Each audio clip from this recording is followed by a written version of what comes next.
question I have is just, you've been in the lab. I know you're working on this new book on the neurophysiology of peak performance. So you gave us quantitative results here. But I'm just really curious, as you've looked through the window into the EEG patterns of these high-performance individuals, athletes, and managers, do you see I've always wondered, what makes people like great? You see like an athlete like Usain Bolt. It's insane how fast he can go. Managers of these top companies, how can they manage that? And I'm just wondering what you see in terms of subjectively, in terms of the EEG patterns of these high-performance individuals and some of the long-term meditators that you've seen. Well, Yogi Berra says it's 90% mental and the other half is physical. And that's the bottom line. Great athletes have a stronger mental life. We've interviewed them and we found openness to experience, desire to growth. This is what's really propelling them. They would often say, it's not important if I won or lost. What's important is how I performed. And so it's a completely inner-directedness of what's driving them. They're just trying to reach excellence. And most of these high performers, when you read the quotes about them, it's happening automatically. It's not that their conscious mind is suddenly making a computation. I mean, you throw a fastball and there's no way you can possibly compute it. It's just not possible. So some routine has to have been established. Some incredibly beautiful neural network has to be set up in there. So in a sense, they're witnessing what's going on. And you read some of the most beautiful quotes of these athletes, and it almost is like a kind of an experience of cosmic consciousness. They're witnessing what's going on because these routines are so deeply established that in a sense, they can reflect because their brain is doing it really automatically. We have a question here. Yes, come on up. Good. Thank you. That was very good. Could you gentlemen comment on the implementation of the neurophysiological report card at Maharishi University of Management? How is that going? Very good. The brain integration scale is actually the core of that. We have it as an option for students because some students don't want to have their EEG measured. And then we also invite them to come in as seniors. And so we're beginning to collect quite a database of what happens over 4 years. If there are any students here and you're graduating, be sure you come into the lab so we can continue to collect the data. It's coming slowly because it takes 4 years to get your data set. But what we're finding, as we found in American University, college students, and others, that this process of transcending is transforming the student in a fundamentally different way than you see at other colleges. It's not in terms of a specific piece of knowledge, but it's in terms of knowing who they are and where they're going. We see that in terms of increased brain integration. We see that in terms of increased experience of higher states. We see that in terms of just increased positivity. Thank you. This, again, is Maharishi's genius. He really always wanted the transcendometer. And he, many times would challenge, like you'd have a, political race in England, and a group of us came there and challenged the politicians to have their EEG taken to prove who was going to be the best politician, who was going to be the best leader. This was typical of Maharishi to go out and really push the envelope and say, this is it. If you want to see how your brain works, this is how, we can measure it for you. And in the very first edition of the MIU catalog in those days, was this very notion of which Fred has developed so beautifully over these years. So I have a couple questions. One, are there correlates for the 5th, 6th, and 7th states of consciousness? Are they different? And also, are there many people that are stabilized in higher states of consciousness that you're coming up with, you're finding? The first question, we looked at 17 people in 2000, and some of them reported experiences of refined perception, and some of them reported unification. One lady said she looks out and she sees this beautiful divine intelligence reflected in the grass and the trees and the sky, and that's herself. So they're having these experiences. We don't have enough to actually get enough groups so we can compare. Second question, I'm just redoing this research now, and so far we have 25 people that report witnessing sleep for most nights for at least a year. Some of these have been having this experience for up to 20 years. And the way I convince myself that they're having that experience is I talk to them. And I say, well, describe what your sleep is like. If you haven't had that experience of inner wakefulness throughout the night, you can't fake it. It's an experience completely outside of waking. So there's at least 25. I'm sure there's many more.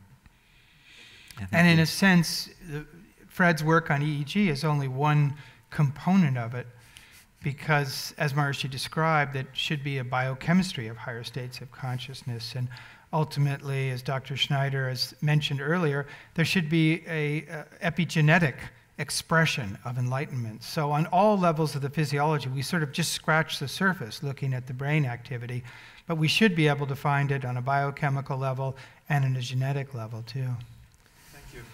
I wanted to ask, there is obviously coherence that's interpersonal or within the brain.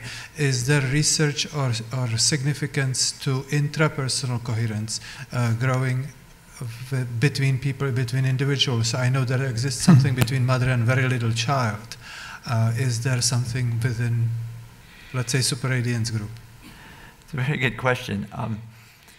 Just mathematically, what you do with coherence is you take the electrical signal, which is a sine wave over time, and you see how it's related to another electrical signal, sine wave over time. And if the sine wave is going up and down in a fairly stable fashion, that means coherence. And that's just suggesting two parts of the brain are working together. It's a challenge having the electrical signal from one head and looking at the electrical signal from another head. So that would be a way that you would mathematically compute it. There's hosts of problems in terms of different grounds and electrical activity going over the shared ground and so on.